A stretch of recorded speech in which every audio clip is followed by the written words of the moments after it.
Halo, perkenalkan nama saya Nelia Adia Divani. Saya biasa dipanggil Diva dari kelas 13F Public Speaking. Pada kesempatan kali ini saya akan menyampaikan kenapa saya mengambil jurusan Ilmu Komunikasi.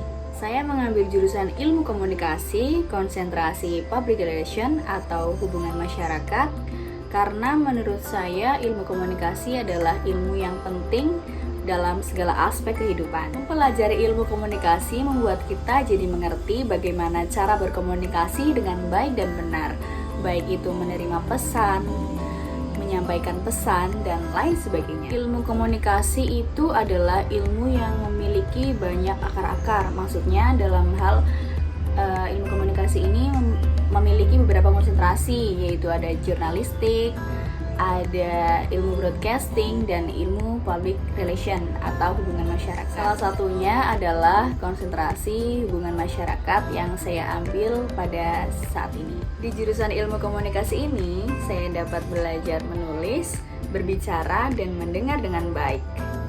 Di jurusan ilmu komunikasi juga dapat saya pelajari tentang teknik menulis, bagaimana 5W+1H dengan benar. Serta di jurusan ini saya dapat belajar berbicara tentang teknik public speaking. Ilmu komunikasi selalu berkaitan dengan media, baik itu media televisi, radio, media cetak, koran, seperti itu. Di jurusan ini saya terutama itu akan mendapatkan bekal-bekal ilmu-ilmu yang akan digunakan jika saya ingin masuk ke dunia media. Ilmu komunikasi memiliki prospek kerja yang cukup luas, teman-teman. Jadi, ilmu komunikasi ini memiliki cabang ilmu atau konsentrasi, ada jurnalistik, public relation, audiovisual, dan lain sebagainya.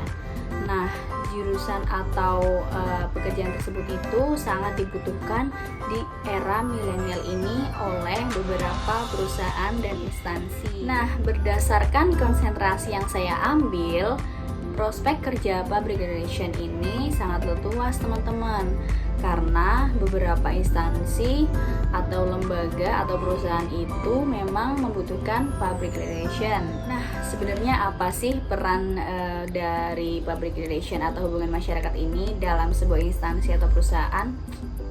Ada yang tahu nggak, teman-teman? Nah, sekarang baik buruknya sebuah perusahaan atau instansi itu ternyata tergantung dari bagaimana PR-nya loh, teman-teman. Kok bagaimana PR-nya sih? Maksudnya gimana?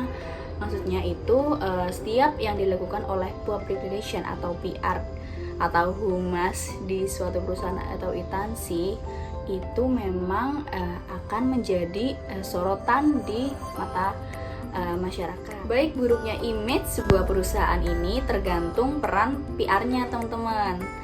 Nah, sebagai seorang humas itu wajib bertanggung jawab dalam memberikan informasi edukasi kepada masyarakat. Selain itu juga mendidik, meyakinkan agar meraih simpati dan membangkitkan ketertarikan masyarakat akan suatu hal. Misalnya suatu produk di dalam sebuah perusahaan tersebut, seperti itu. Nah, dalam merumuskan kebijakan, instansi atau perusahaan ini harus melibatkan seorang humas, sehingga kebijakan yang diputuskan akan menguntungkan dari pihak internal dan pihak eksternal. Jadi tugas humas itu tidak hanya tentang eksternal, tetapi juga di dalam anggotanya itu sendiri. Analisis yang salah dari pihak humas atau PR ini akan menimbulkan konflik nih, teman-teman. Jadi humas itu harus dituntut untuk selalu berhati-hati dalam menganalisa. Jika terjadi konflik, ini malah justru akan menimbulkan hal-hal yang tidak diinginkan, teman-teman. Jadi seorang humas ini memang harus lebih hati-hati ya.